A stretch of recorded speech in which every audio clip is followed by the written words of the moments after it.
ভালোবেসে বেকার ছেলেকে বিয়ে করেছিলাম। আমার পরিবার মেনে না নিলেও আমার শ্বশুরবাড়ির পরিবার একটা সময় আমাকে মেনে নেয়, কিন্তু বিয়ের 6 মাস পর শাশুড়ির আসল রূপ দেখতে পাই। স্বামী বেকার, এ কারণে ঘরের সমস্ত কাজ আমাকেই করতে হতো। তবুও কেন জানি শাশুড়ির মন পেতাম না। বাবার বাড়িতে থাকাকালীন কোনো কাজই তেমন ভাবে করতাম না, তবে শ্বশুর বাড়িতে আসার পরে ঘরের সমস্ত কাজই আমাকে করতে হয়। তারপরও শাশুড়ি সবসময় আমাকে কথা শোনাতো, কোনো কাজ করতে গেলেই একটু ভুল হলে কথা শোনাতো। এমনকি আমাকে ওয়াশরুমে গোসল করতে দিত না, বলতো পানি বেশি খরচ হবে, কারেন্ট বিল কি তোমার বাবা এসে দিবে নাকি। কখনো যদি ঘুম থেকে উঠতে আমার একটু দেরি হতো, তখন এগুলো নিয়ে আমাকে অনেক কথা শোনাতো। এত কিছু শোনার জানার পরেও আমার স্বামী এগুলা নিয়ে কখনোই প্রতিবাদ করতো না, কারণ সে বেকার ছিল। আমার শাশুড়ি আমার উপরে কি পরিমাণ যে মানসিক নির্যাতন করতো সেটা বলে বোঝানোর মতো না। এসব অত্যাচারে একটা সময় গিয়ে আমি মানসিক রোগী হয়ে যাই। আমি কাউকেই চিনতে পারতাম না, এমনকি যে মানুষটাকেও আমি ভালোবাসতাম তাকেও চিনতে পারতাম না। আমার এমন অসুস্থতার কথা শুনে বাবা মা দুইজন এসে আমাকে তাদের কাছে নিয়ে যায়। অনেক চিকিৎসার পরে আমি সুস্থ হই। শ্বশুর ভাসুর বিদেশে থাকলেও তারা কখনোই আমার চিকিৎসার খরচ দিত না। এত কিছুর পরেও আমি তাকে ছেড়ে যাই, কারণ আমার স্বামী আমাকে টাকা দিতে না পারলেও সে সব সময় আমার পাশে থেকেছে, আমাকে সে কখনোই ছেড়ে যায়নি। আমার স্বামী সব সময় একটা কথা বলতো,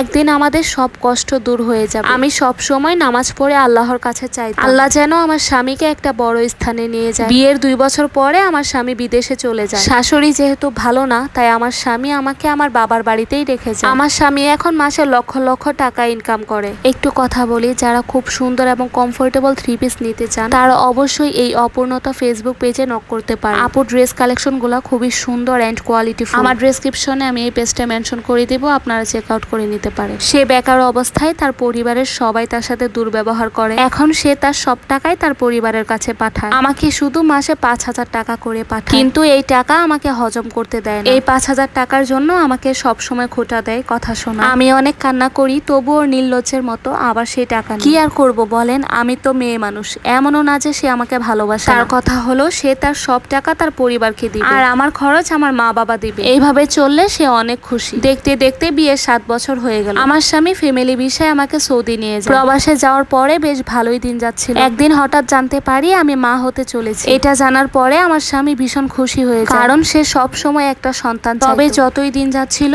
ততই আমার শরীরের অবস্থা আরো খারাপ হচ্ছিল। এই সময় যে একটা মেয়ের শরীরের অবস্থা কেমন হয় সেটা একটা মাই জানে। একদিন আমার স্বামী আমার জন্য একটা ফল নিয়ে আসে। এই ফলটা খাওয়ার পরে আমার জানি কেমন একটা লাগে। আমি ফলটা ফেলে দেই আর খাই। এটা দেখার পরে আমার স্বামী আমাকে বলে কুকুরের পেটে কখনোই ঘি হজম হয় না। এই কথা শোনার পরে তো আমার অনেক কষ্ট লাগে, কারণ এই ফলটা তো আমি বাবার বাড়িতে থাকতেও খেয়েছি। তখন এগুলা নিয়ে আমাদের দুজনের মাঝে অনেক অশান্তি। আমাকে একটা থাপ্পড়ও মারে, আমি মাটিতে পড়ে যাই। আমার কান দিয়ে তখন রক্ত পড়ছিল। তখন আমি আমার স্বামীকে বললাম, আমার ভালো কানটা তুমি কেন নষ্ট করে দিলে? তখন সে আমাকে উত্তর দেয়, আমি ভালো করব, আমি নষ্ট করব, আমি আবার টাকা দিয়ে ডাক্তার দেখাবো। তার ব্যবহার দেখে আমি বুঝতে পারছিলাম সে একটু অনুতপ্ত না। তখন আমি কান্না করছিলাম আর ভাবছিলাম টাকা মানুষকে কতই না বদলে দেয়। একটা মেয়ে নাকি তার জীবনের সমস্ত কষ্ট ভুলে গেলেও তার প্রেগনেন্সির সময়ে পাওয়া কষ্ট কখনোই ভুলতে পারে না। আর কিভাবেই না ভুলবো বলেন? যখন আমি মানসিক ভারসাম্যহীন ছিলাম তখন এই মানুষটা আমাকে কতই না ভালোবাসতো, আমার কতই না যত্ন করতো। আর আজকে টাকা হবার পরে এই মানুষটা আমার সাথে এত খারাপ ব্যবহার করে। তারপরেও আমি সব সময় চাই এই মানুষটা যাতে সব সময় ভালো থাকে, আল্লাহ যেন তাকে আরো বড় করে। এই গল্পটা একটা আপুর জীবন থেকে নেওয়া কাহিনী। সবাই ভালো থাকবেন, ধন্যবাদ।